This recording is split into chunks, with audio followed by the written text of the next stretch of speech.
Welcome to SK health talks. So finally మనం PCOD గురించి discuss చేసే టైం వచ్చింది.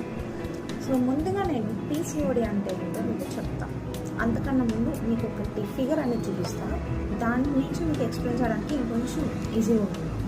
సో ఫస్ట్ థింగ్, ఇది female uterus and this is completely female reproductive system.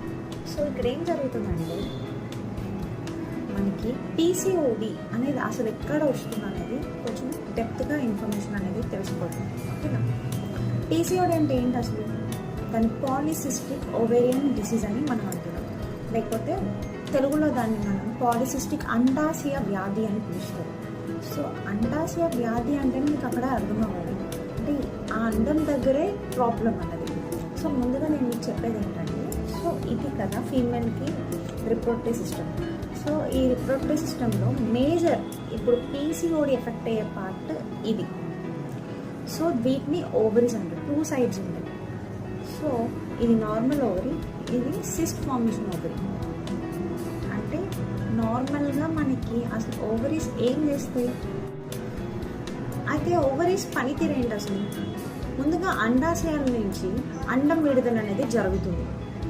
So ovaries నుంచి egg release అనేది జరగడం దీని యొక్క ప్రాసెస్. ఓవరీస్ జనరల్గా దాని యొక్క ఫంక్షనే అది. అండ్ ఇంకొకటి ఏంటంటే పీసీఓడి. అసలు పీసీఓడి అంటే ఏంటి? ఈ పాలిసిస్టిక్ ఓవేరియన్ డిసీజ్లో ముందు ఏంటి అసలు? ఆ వర్డ్ ఎలా మనం ఫైండ్ అవుట్ చేసామంటే, ఈ ఓవరీస్లో కొన్ని ద్రవం నిండిన సంచులు అవి ఉండటం వలన దాన్ని మనం పాలిసిస్టిక్ ఓవేరియన్ డిసీజ్ అని పిలుస్తున్నాం. ఓకే, అంటే పాలిసిస్టిక్ అండాశయ వ్యాధి అని పిలుస్తున్నాం. సో ఇవి ఉండడం వలన దీని పనితీరు, పీసీఓడి ఉండడం వల్ల దీని పనితీరు ఏ విధంగా చేంజ్ అవుతుందంటే, ప్రతి నెల విడుదల జరగవలసిన అండం జరగదు.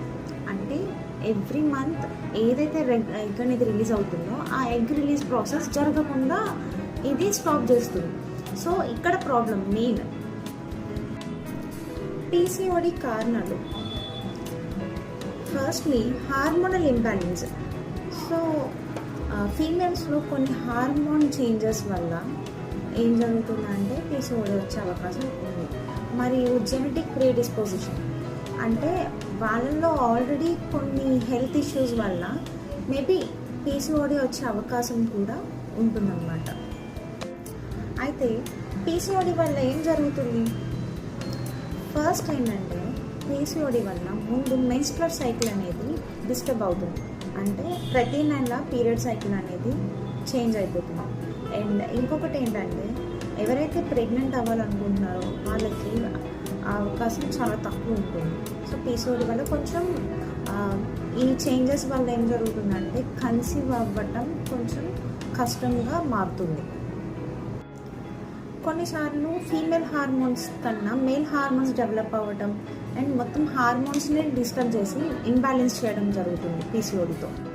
సో పీసీఓడి సిమ్టమ్స్ వచ్చేసరికి ముందుగా మనం చెప్పినట్టే ఇరెగ్యులర్ మెన్స్ట్రువల్ సైకిల్, అంటే పీరియడ్స్ అనేది ఇరెగ్యులారిటీగా ఉండడం, మరియు మేల్ హార్మోన్స్ అనేవి డెవలప్ అవ్వడం, ఇంకా అన్వాంటెడ్ హెయిర్, ఫేషియల్ స్కిన్ మీద హెయిర్ గ్రో అవ్వడం, అండ్ ఇంకా పింపుల్స్ ఎక్కువ రావటం. సో ఇలాంటి కొన్ని సిమ్టమ్స్ ఉన్నాయి.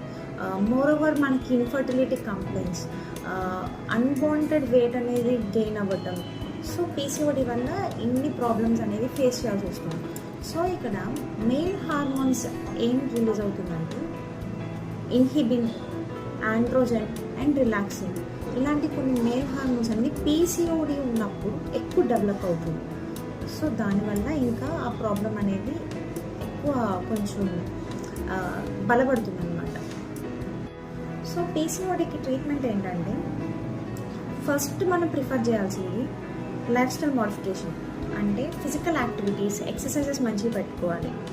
సెకండ్ ఏంటంటే ఫుడ్ డైట్ని ఒక రూట్లో పెట్టుకోవాలి, అంటే ఒక మంచి హెల్తీ డైట్ని మెయింటైన్ చేసుకుని ఎలాంటి అన్వాంటెడ్ గెయినింగ్ ఫుడ్స్ అలాంటివి కాకుండా మంచి హెల్తీ ఫుడ్ని తీసుకోవాలి. అంటే అది మీకు హెల్ప్ చేయాలి, లైక్ వెయిట్ లాస్కి హెల్ప్ చేయాలి. కొంతమంది పీసీఓడిలో చాలా వెయిట్ గెయిన్ అవుతారు. సో అలాంటి వాళ్ళకి మెయిన్ యాక్టివిటీస్ ఉండాలి అండ్ ఫుడ్ డైట్ మెయింటైన్ చేయాలి. అండ్ ఇంకొకటి ఏంటంటే హార్మోనల్ థెరపీ అనేది ఉంటుంది. సో దాన్ని కూడా మనం తీసుకోవాల్సి వస్తుంది. ఇంకా విషయం ఏంటంటే డెప్త్ పోతుంటే ప్రెగ్నెన్సీ కన్సీవ్ అవ్వటం అనేది కొంచెం చాలా కష్టం. దానికైతే ట్రీట్మెంట్ తీసుకోవాల్సి ఉంటుంది ఖచ్చితంగా. సో ఆ ప్రాసెస్కి ట్రీట్మెంట్ నీడ్ ఉంది. సో ఇక్కడ అసలైన ట్విస్ట్ మనకి ఏంటంటే పీసీఓడి గురించి ఇంతవరకు మనం డిస్కస్ చేసాం. సో వీటిలో మనం నార్మల్గా కొంచెం ఇంట్లో కొన్ని చేసుకునే పనులతో వాటితోనే మనం ట్రీట్మెంట్ అనేది తీసుకోవచ్చు. కానీ అదిరిపోయే ట్విస్ట్ ఏంటంటే పీసీఓడిలో ఫేస్ చేస్తున్న ప్రాబ్లమ్స్ కన్నా పీసీఓఎస్ అంటే పాలిసిస్టిక్ ఓవేరియన్ సిండ్రోమ్, సో ఆ ప్రాబ్లం ఉన్న వాళ్ళు మేల్ హార్మోన్స్ అనేది వాళ్ళకి ఎక్కువ ప్రొడ్యూస్ అవుతుంది. సో వాళ్ళకి ఖచ్చితంగా ట్రీట్మెంట్ నీడ్ అనేది ఉంది, మెడికల్ ట్రీట్మెంట్ తీసుకోవాల్సి ఉంటుంది. అలాంటి వాళ్ళు దయచేసి నెగ్లెక్ట్ చేయకండి. ఖచ్చితంగా డాక్టర్ని కన్సల్ట్ అయ్యి దానికి కావాల్సిన ట్రీట్మెంట్ అనేది మీరు తీసుకోవాల్సింది. సో పీసీఓఎస్ గురించి మనం ఇంకొక పార్ట్లో డిస్కస్ చేద్దాం.